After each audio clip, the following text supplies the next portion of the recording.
بسم اللہ الرحمن الرحیم۔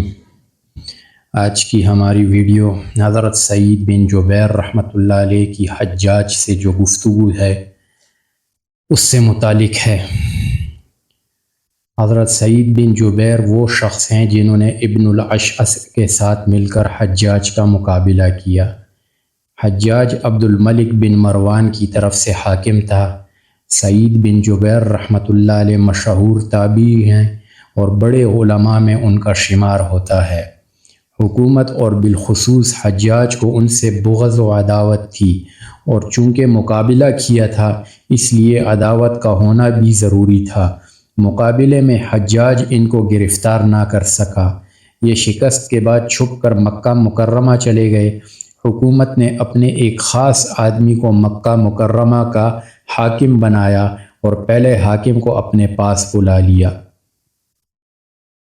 اس نئے حاکم نے جا کر خطبہ پڑھا، جس کے اخیر میں عبد الملک بن مروان بادشاہ کا یہ حکم بھی سنایا کہ جو شخص سعید بن جبیر رحمۃ اللہ علیہ کو ٹھکانہ دے اس کی خیر نہیں۔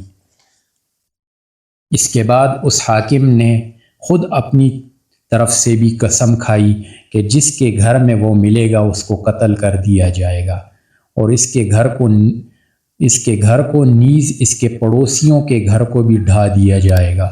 غرض بڑی دقت سے مکہ کے حاکم نے ان کو گرفتار کر کے حجاج کے پاس بھیج دیا۔ اس غصے کو نکالنے اور ان کو قتل کرنے کا موقع مل گیا۔ سامنے بلایا اور پوچھا، حجاج تیرا نام کیا ہے؟ سعید رحمۃ اللہ علیہ، میرا نام سعید ہے۔ حجاج کس کا بیٹا ہے؟ سعید جبیر کا بیٹا ہوں۔ سعید کا ترجمہ نیک بخت ہے، اور جبیر کے معنی اصلاح کی ہوئی چیز۔ اگرچہ ناموں میں اکثر معنی مقصود نہیں ہوتے، لیکن حجاج کو ان کے نام کا اچھے معنی والا پسند نہیں آیا، اس لیے کہا، نہیں تو شقی بن قصیر ہے۔ شقی کہتے ہیں بدبخت کو، اور قصیر ٹوٹی ہوئی چیز کو۔ سعید میری والدہ میرا اور میرے والد کا نام تجھ سے زیادہ بہتر جانتی تھی۔ حجاج تو بھی بدبخت، تیری ماں بھی بدبخت۔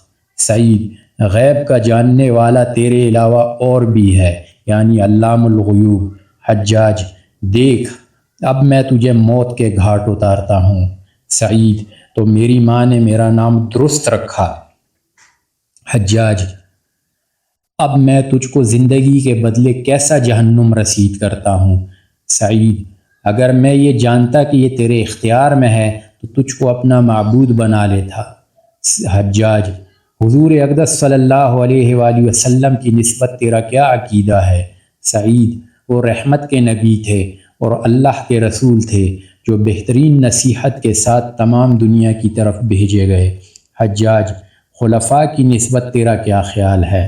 سعید میں ان کا محافظ نہیں ہوں، ہر شخص اپنے کیے کا ذمہ دار ہے۔ حجاج میں ان کو برا کہتا ہوں یا اچھا؟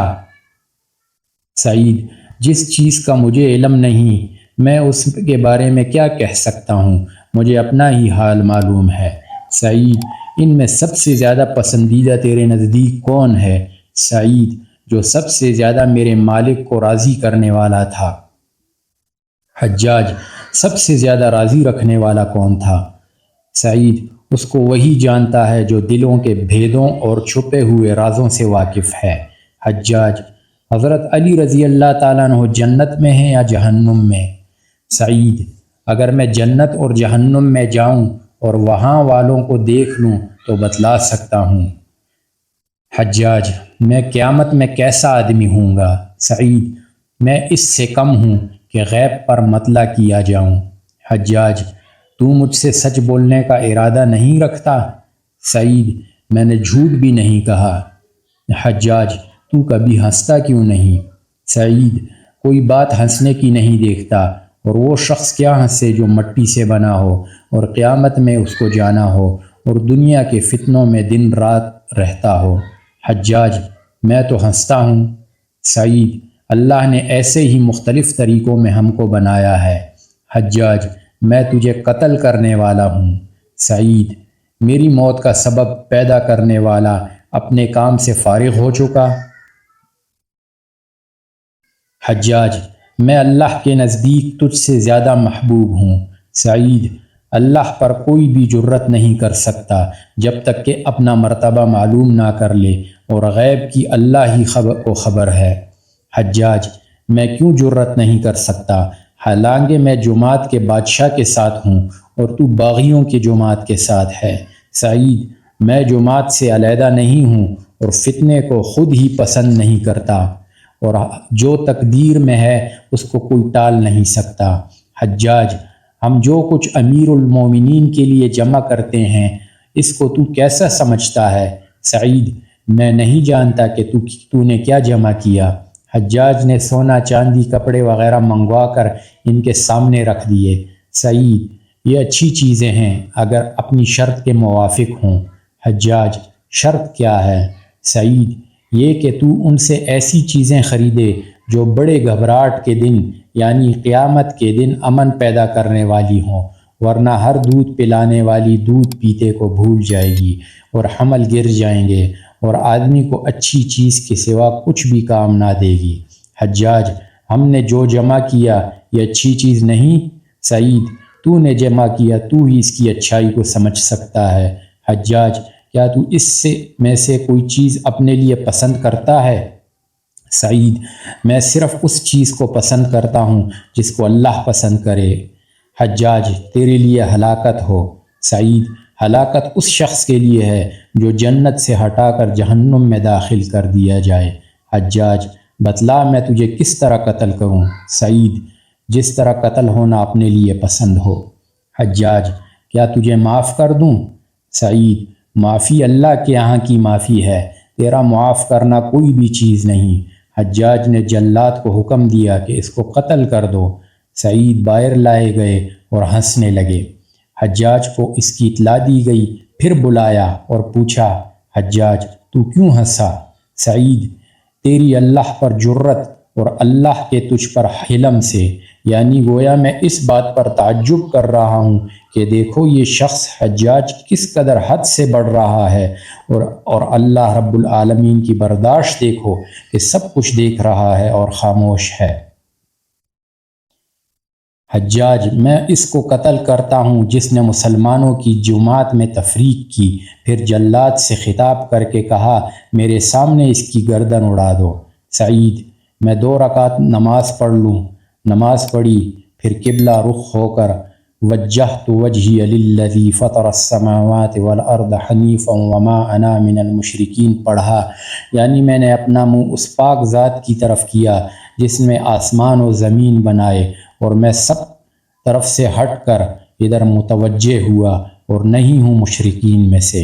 حجاج: اس کا منہ قبلے سے پھیر دو اور نصارہ کے قبلے کی طرف کر دو کہ انہوں نے بھی اپنے دین میں تفریق کی اور اختلاف پیدا کیا، چنانچہ منہ کو پھیر دیا گیا۔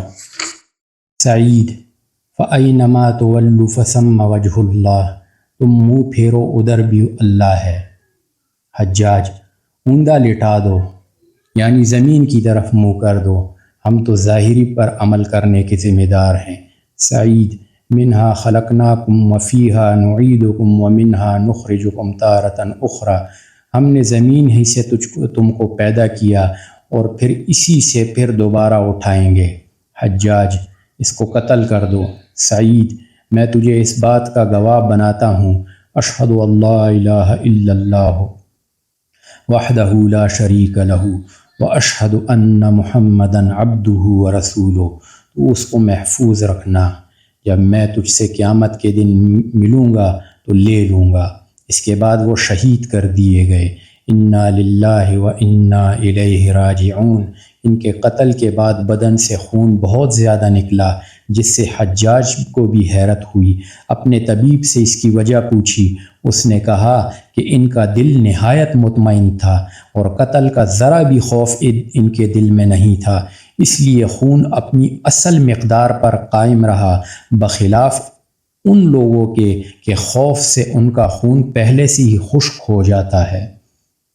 وآخر دعوانا الحمد للہ رب العالمین۔